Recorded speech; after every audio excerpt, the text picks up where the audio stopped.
Campfire stories. So, I got one that's real, and it actually happened to me, and it was, believe me, it was quite creepy. So, oh, broken hatchet. It wasn't a broken hatchet, but yeah. So I did this kind of cool little vacation with my mom. We went to a ranch, and it's like a week. Broken pick. It's like a week of essentially you help out on the ranch. Like you'll go and basically you ride horses around, you wrangle up the cattle, all kinds of stuff. It was a really interesting experience. But we went out trail riding one day, and it was just me and a couple of the teenagers working on the ranch. And I won't pretend to be an expert rider, but I've ridden enough to be able to ride a bit. So, and trust me, you never want to pretend to be an expert rider to like impress a girl or something. You can get hurt doing that. Horses, like they're interesting creatures. Like you respect them, they'll respect you. But if you don't treat them the right way, they take notice. So just keep that in mind. Oh, we're getting a little cold. Let's try to stand on top of the fire. It must be really just freezing out. Anyway, so back to the story. Back to the story.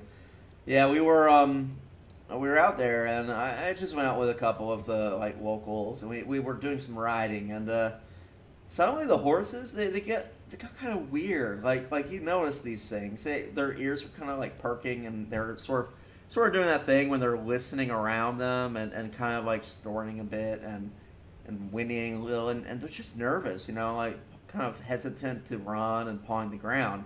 And I started to pick up on that, and I got this weird vibe. It was like just something unsettling, was happening, and I mentioned it to one of the guys working on the ranch, and he's like, "Yeah, we're near that valley," and it's like, "What valley?" It's like, "Well, normally we don't take people out there, but yeah, we'll go out there. We'll take a look at it, but we're not going to get too close."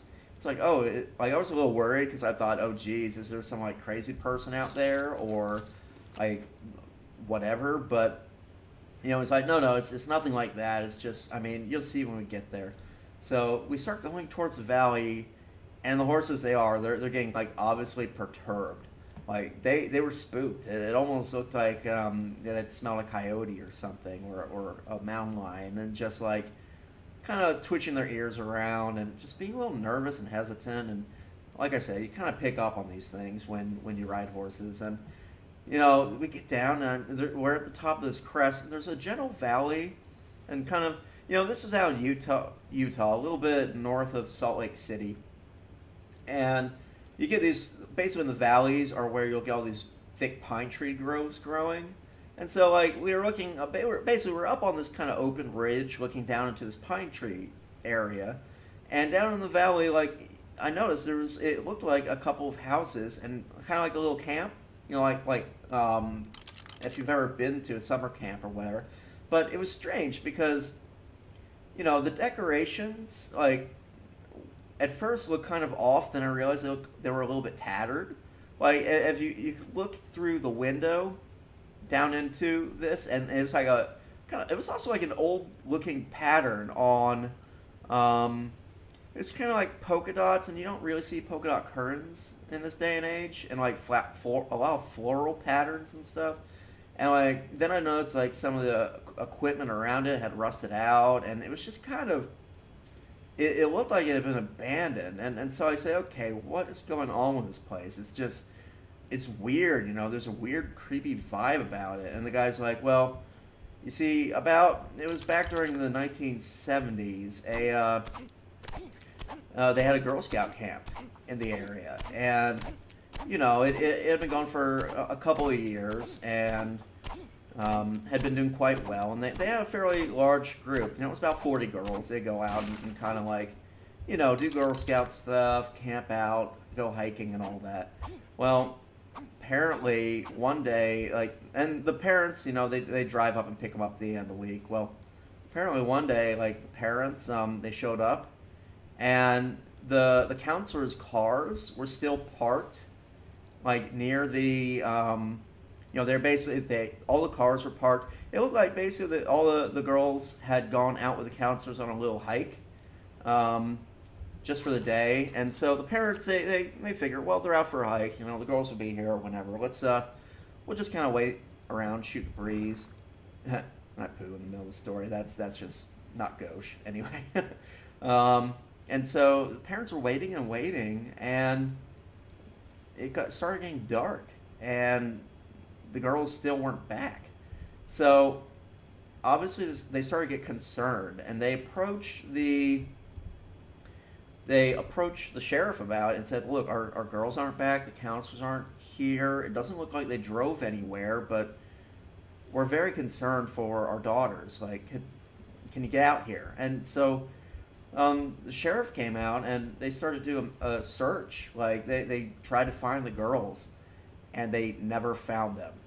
40 people just disappeared, and they never figured out where they went.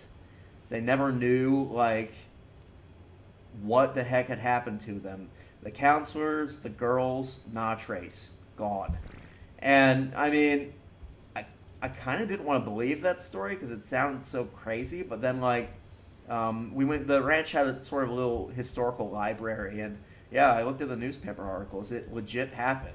I mean, that's insane. That's like so crazy and creepy. And the fact of the matter is, I mean, I was out there. I saw how spooked the horses were and how they did not like that place. They were picking up something. There's something wrong about that area. And I mean, that's just it. That's all we'll ever know about. We know that 40 something people disappeared off the face of the earth, gone forever, and no one knows why. No one knows what their fate was. They looked really, I mean, there was a massive manhunt. It was the 70s in rural Utah, and they called out helicopters, back when helicopters were like still not something you would see. Like, it was just nuts. I mean, and the fact that something like that could just happen, it's like it just, your hair stand on end thinking about it. Like, yeah, it's one thing if like a ship goes missing or an airplane, and it's a tragedy, but you can kind of assume that it must have been it sank or was destroyed, and for whatever reason, any record, like anything that would let us know what happened to it, also was sank or destroyed. But for like 40 teenagers walking around the woods to just disappear and leave no trace, like at first I thought maybe it had been like a kidnapping, or like some Jonestown thing, like a cult had attacked them and like dragged them off. But there was no like vehicle tracks. There was no sign of a struggle. And I mean, they called out like the Green Berets. Like, I mean, just nothing. It's just people, like a large group of humans just gone, and we'll never know what happened to them. That's creepy. And that's probably my best ghost story. But that's not a story. I mean, it legit happened. That's what makes it even creepier. Like, somewhere out there, something happened to all those girls and their camp counselors, and we have no idea what it was. So, yeah, just, it gives me the shivers. It really does. It legit. I mean, I've seen some really strange stuff in my life, but that's one that really gets to me. That's one that scares the crap out of me. I mean, I've been in, I'll save my other stories for the next night. Well, that's what we'll do. We'll do like kind of campfire stories while we wait out these nights. In the meantime, it does look like dawn is approaching. I want to kind of get over to the forest now. The forest is a little bit, it's dangerous. There's stuff out there that, I mean, yeah, stuff that will jump out of nowhere and destroy you, just demolish you. And honestly, like, if we get jumped by something really gnarly, we're not getting our stuff back. We're kind of, the only thing we'll really keep are all the points we put into melee. So That's something to keep in mind. But we need to get over there. We need some supplies that can only be found in the woods. So we have to brave the horrors of the jungle. Oh, shoot. See, that's a green one, so we can't really use it yet. Which is a shame because it's right there. You know, we could actually reach that. Now, water. This water is relatively safe because it's almost a lake, and it's kind of cut off from the ocean, so you don't get many sharks in it. You still have to worry, though. There's some things in the water that can get you still. One of the big ones is piranha. Yeah, and the piranha on this island are vicious. They're actually one of the most dangerous animals. It's frustrating in a way because they're so small, but they do a ton of damage, and they swarm you. So I've seen them take out, like if you go and you tame like a really big dinosaur and they get in the water and they get jumped, I've seen them take out like triceratopses. And I mean, just think about that in a moment.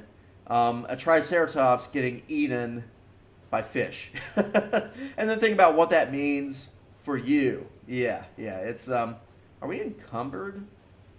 No. Oh. There's some meat. Yeah. It looks like it's stuck. I'm half tempted to like come back and tame it since it can't get away. But I'm also hungry. I don't have much to eat. Sorry, little guy. It's vicious. Oh, now I feel bad. It had a bunch of eggs it was guarding. Dodo eggs are really handy. So I'm going to pick them up, and we might be able to get some use out of them. Oh, I was laying eggs. Now I feel like a monster. Oh, is that another egg? Oh, it was a mommy. Dang it. Well, you know, I do need to eat. So, in a way, it's kind of nice, because if we can use these dodo eggs, and see, once you pick them up, they... dodo eggs are handy, because you can make... Eventually, you learn recipe for what's called kibble. Yeah, see, they last 7 days. Well, we're going to hold on to them. How can we reduce this weight? Oh, that's the issue. We have like 100 freaking stone. I'm going to drop all of it. We'll be able to get more stone fairly easily. It's the metal that you really want to save up. Alright, let's be careful in the water. Was that splash? There is oxygen, and actually we might invest some points in oxygen. It does two things. Just checking the water. Sometimes you'll get stuff in the water that can jump out at you. So that's something to keep in mind. We also have to be careful. There are some... We are getting to the point now where there will be some predatory dinosaurs around. Kind of small stuff like those Compsognathus. Actually, we should have the Dino Dozier somewhere. Where is it under... Dilophosaur. Oh, I've unlocked some of these, I guess. That's from my older playthroughs. Piranha. Like, you can click on them and get little information. Yeah, so this is actually going to be unlocked because I unlocked it on a previous save. And that's one thing I wish they'd let you do is kind of reset it. So it's almost like an achievement thing, I guess, but oh well. Now here's what we're looking for. If you're unarmed and you walk up to here and you can hit E and get fiber and berries and such. The berries are handy for food. If you're in a pinch and you need some water, they'll give a little bit of water as well. Most of the time water is easy to find, but not in every environment. The island does have unique environments, so that's something to keep in mind. But we want some of these berries for several reasons. One, we're going to need them for taming animals. But two, we also need this thatch or fiber for making some clothes. That way we won't have to be cold anymore. So I'm just going to grab some and let's see if we can make some clothes now. I'm pleased we got all those dodo eggs. Can't make the clothes yet. You need a lot of fiber, but we can make a wooden club. So let's do it. Yeah, it's time to go clubbing. So can I just drag and drop there? Okay. Now the club, I've never really used this. But what it does, it inflicts torpor damage. Torpor, it's kind of like, basically it knocks stuff out, which makes sense. I mean, it's a club. What would it do? Like, you hit something over the head, it gets conked out. So, yeah. Oh, we got another level up. Lovely. Let's go ahead and let's do that. I'm gonna just continue with the melee damage for now, because that'll boost the club's torpor damage, which makes it more effective at knocking stuff out. So I'm gonna continue to work on clothing. It looks like we have enough for the gloves and the boots, and then we'll get the hat the next time we level up. So yeah, that's green. We're not ready for the green ones yet. The green are like nice. I mean, E. Can I? Oh, there we go. And basically, like, I'll show you the drop when we find basically a low level, like level 3. You can get a white drop, and that's it. So it's based on level. Like, red drops are near max level, and they have really good stuff. It's just kind of like a little treasure chest you can fight your way towards and scoop up. So something to keep in mind. Now, keep an eye out. I want to start taming. So if we see another dodo, I'm going to knock it out by hitting it with a club and try to tame it. Now, tame speed is on high, so you might have a different experience while taming. Usually it takes a bit of time, but I wanted to save time on Oh, okay. I think this is going to be... Oh, no, it's not. I lied. Oh, God. We can knock him out, though. Where is he? Ah! Don't spit on me. Ah! This one's keep swinging at him until I knock him out. Yeah, the Dilos do this obnoxious kind of... They blind you a bit. They're really good early things to use, but... there's some issues with them. Basically, well, there's not many issues. The problem is I don't have any meat to tame him with. Wait, do I? I do. Let's try taming him. Now, use the narco berries. Narcotic, you remote use the item, it'll increase their torpor. And you want to keep that torpor up. Now, the way you tame stuff is you knock it out. Either I smack it with a club, or, you know, you can, later on you get kind of, tranquilizer darts and stuff. And then you maintain that torpor by feeding them these narco berries, or, you know, medicines and stuff. And then you feed them some meat. And, you know, if we pull out of this, I'm getting hungry too. So let's eat. Now, I eat every kind of berry except for mijo berries, stem berries, and then narco berries. All the other berries, they're not useful for taming. Mijo berries, like herbivores, that's a good thing to tame them with. It's their quote-unquote favorite berry. So, there's that. Now, we might not have enough food to get through the taming process before... Oh, maybe we will, actually. Yeah, I forget that taming is really good. So, the whole goal of taming, right? See that taming effectiveness, how low it is? It's low because I had to get violent with the guy. If you can knock him out without doing much damage to them, that's ideal. You also want to feed them... Basically, the idea is, as you tame... It takes into account how much damage it took to knock them out, but it also takes into account essentially how quickly you tame them. Like, over time, the taming effectiveness will drop. The higher that is, the better the level multiplier. So you see plus 0 levels. Because that's plus 0, it's not going to get any like good bonuses. So it's not going to be a great tame, but honestly, your starter tame is never going to be really effective. If you want high effectiveness, you need special resources that we just don't have. So, oh, I had a cooked meat I could have eaten. Oops. I should have done that. Well, it's okay that it's spoiled. Spoiled meat isn't it's not terribly useful, but it has its uses. Oh, cool. So, my Dilophosaurus is now mine. Well, what are we going to name? It was a male or female? Shoot. I didn't quite see. I guess I'll have to pick, well, let's see, D. We're going to call him Sweet D. Yeah, that's nice. A little reference to Always Sunny. Oh, it can never hurt, right? So, let's see, male. I think I can change the name, I hope, because now that I know it's male, yeah. Okay, so you're male. Let's see. Good name. Let's see, a D-sounding name? Dingo. Yeah, I like that. Actually, manly dingo. I don't know why, but yeah, it's silly but fun. Now, the nice thing about dinosaurs is they can carry junk for you. So, you know, if you have like a ton of fiber or stone or something, you can just put them in their inventory and they'll carry it. So it's nice to have a little pack mule or two following you around, just to kind of like if you get stuck with a bad weight situation. And why are Dilophosaurus is good? They have that blinding ability, so you can actually take on like stronger animals.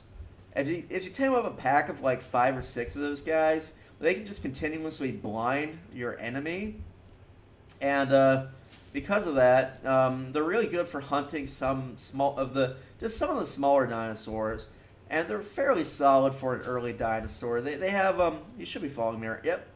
All right, manly dingo. Let's oh gosh. Yeah, if you haven't seen Mandingo, it's not Mandingo. What am I thinking of? It's the guys who did Sea Lab 2021. It's their first show. It's weird but interesting. It's just kind of silly. I'll remember the name. I think it might have been Mandingo, actually. It was an Adult Swim show way back in the day. Stuart showing his age again. Anyway, so we want to gather up a ton of berries. It's food for us. We can use it to tame some dodos, which I wouldn't mind, because dodo eggs, delicious, delicious dodo eggs, are quite handy. They start the kibble chain, and once we unlock kibble, you'll learn a little bit more about it. But what the kibble chain is, it's essentially you can make kibble, which is like a food that it's the quote-unquote favorite food source of each particular dinosaur. Now, when you have the favorite food, you feed it to dinosaurs when you're taming them, and you tame them faster. Okay, there's another Dilophosaurus. I want to tame one male and a bunch of females, because the females lay the eggs, so we want more of them. Hold on, I can't remember. There's a hotkey. It's like the. Let me look up. It's whistle or whatever. Whistle all passive semicolon. So we want to do that. So basically, and you can do the hotkey, or you can. I think if you click on each individual one, yeah, you can cycle through the different things. But the order, the whistle is the best. So if we do semicolon, let's see, aggression level passive. Now I think he'll not follow us around, and he won't attack our target. So let's kind of sneak up on this other Dilophosaurus. Oh, we need some meat. I guess he will. He'll follow us around, but he's not gonna. Let's steal. Oh, we're almost out of meat. I think that is barely enough to tame this other Dilophosaurus. If it's a male, we'll kill it. Yeah. Just smack him around a bit, knock him out. Usually it's easier to knock a dinosaur out and then harvest them while they're still alive than it is to... He's actually an interesting color. I almost want to keep... I like the tail pattern. But no, I need meat. See, I'll smack him around and he'll eventually die. At least it's a clean kill, right? Yeah, that's kind of brutal, but it's a savage land. So now we have some extra meat. Let's keep an eye out and try to tame a couple female Dilophosaurus. Why do I want females? Well, they get mate boosted, and mate boosted basically means it like doubles their effectiveness in combat, which is really good. But it also doubles their effectiveness at laying eggs if they are female. So, because you know, it's like there's an amorous male around, it's making randy, and they want to lay a bunch of eggs. So, yeah, it's a good way. It's kind of like having the one rooster around when you have a bunch of chickens, just to encourage egg laying.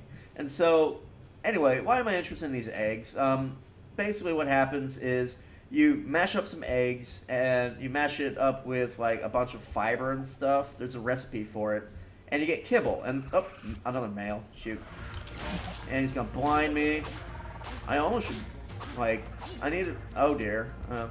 Oh, he's stuck in the tree. This is one thing that does happen. They get stuck in trees, so yeah, it's kind of cheaty, but smack him up more. This is violent. All right, let's actually keep focusing on meat.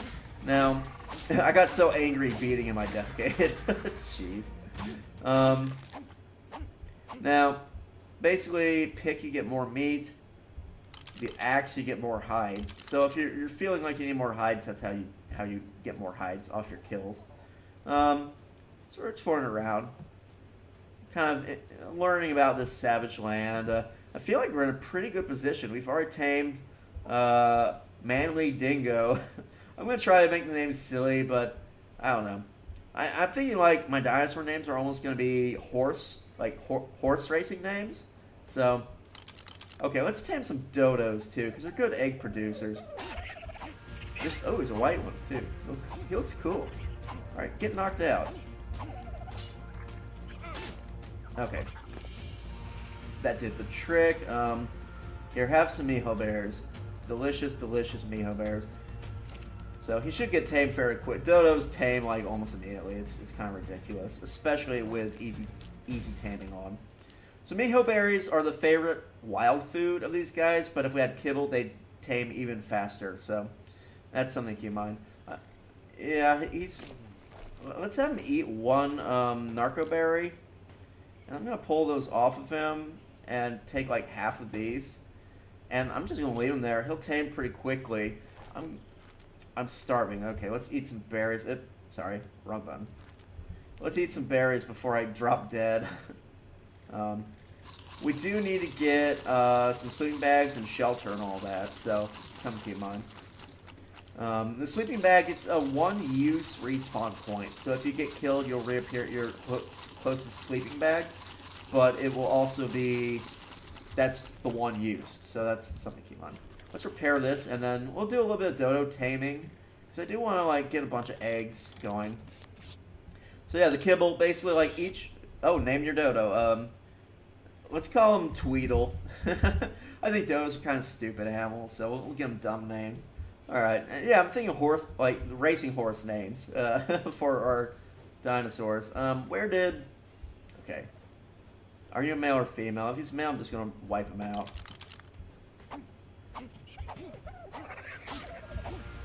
Come back here, you. Yeah, they drop pretty quickly. We're just still focusing on meat because we need to eat, our dinosaurs need to eat. Dinosaurs will die if you don't feed them enough.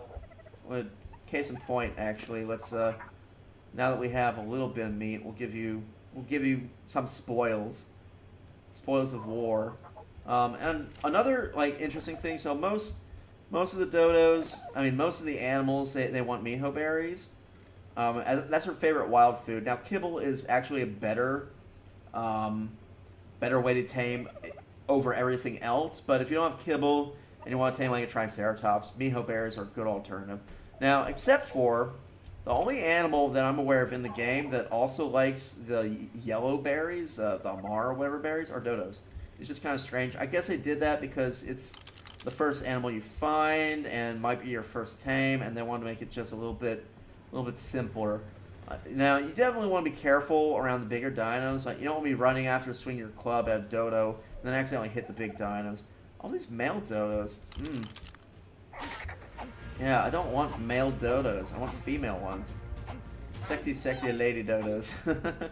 Because dodo eggs, they start the whole chain. So how does the chain work? You make kibble from dodo egg, and then you can unlock, like, I believe it makes like Dilophosaurs or something happy. And then Dilophosaurs give you Dilophosaur eggs, which makes something else happy, etc., etc. So that's what's going on. Another male. Oh, it's mate boosted. Let's find the female that it's mate boosted with. Where is your mate? Because you are a goner, but she will be our new. Yeah, here we go, female. Finally. Let's get her over to the club and marry her to our dodo pet. Just like the old cartoons, right? With oh, don't kill her though. See, that's gonna be a bad tame because I kept hitting her after I knocked her out, so she's gonna be all upset. Women, am I right? I'm sorry. I'm really not like a horrible like misogynist at all. I was raised by my mom, and I understand like. Trust me, women's rights is a thing that still exists, and God, I am digging. Let me build a shovel real quick so I can keep digging this hole. I'm hoping that I can like get my viewership to have a more even split across gender. Was that an egg or a poop? It was a poop. But you see, dinosaurs. Oh, and an egg. Okay, yeah. Definitely want the egg, and definitely want that. Yeah, yeah. Small animal feces. It's good to collect. It's actually after time you get like automatic collection going on. Um, she might wake up. It's because she's a little higher in level, so I'm gonna have her eat this narcoberry just to keep her sleepy. Yes, eat, my darling. But yeah, I'm hope. I understand that maybe the genres I'm picking are like more useful poop, and I make poop jokes and stuff. But I'd like to see the split between genders kind of even out. We'll see what happens. I'd probably just like make it even worse at this point, but just because it's part of the principle of the thing. If I'm unappealing to half of the people on planet Earth, I'm probably doing something wrong. Uh, anyway, is she tame yet? There we go. Let's see. So female. We already got Tweedle. I'm gonna go with Let's see, Tweedle. Um, uh, I'm just seeing dodos. I'm kind of thinking Alice in Wonderland. So I'm like Tweedledee, Tweedledum. Because weren't no, it's flamingos. Yeah, they play flamingos with the um, croquet or whatever. What do we name her? Well, you know what? I'm gonna actually call the episode here. Um, well, maybe not. Yeah, I will, and then we'll come back with a good name. So, anyway, yeah, quite fun. I really love this game. We're gonna try to get some pretty good times out of it, and I want to take it pretty far. Like, I want to have like a goal, and I think a realistic goal for single player might not be defeating like any bosses, because I hear it's really hard to do that single player, if not impossible. But okay, let's keep collecting our nutritious, very fertile dookie. Let's get that. Oh, and it does rain, and you can actually get like really bad weather that will kill you. But yeah, I'm gonna call it that episode. We'll come back with a good name for her. Like I was saying, I want to take this series fairly far. I thought a reasonable goal would be to tame in single player Quetzalcoatl, or Quetzalcoatlus. It's the largest flyer. There's some kind of cool stuff you can do with it, like you can pick up smaller dinosaurs and fly around with them. You can even build a little base on the back of the flying dinosaur, which is crazy. So I was thinking we could do something along those lines. But it's just gonna take some time. We'll work towards it and see where we are. So you see, she has a little heart, means she's mate boosted, which it kind of doubles everything out. And doubles her damage, doubles her hit points. It makes them better. So you always kind of want to, if you're adventuring and you need a little posse, you want to bounce your posse around having like a couple of males and females, like a mixed gender thing, because it'll boost them up. But yeah, I want to get a whole bunch of female dodos. So I want to think about building a little base and kind of like keeping them protected inside of it. And that'll be where like my eggs come from. So, yeah, we'll have like a little egg farm. More Dookie.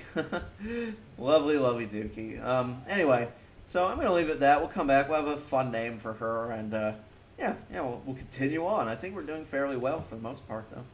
So anyway, you guys have a good, and you ladies, the girl power episode. I'm never gonna get female viewership.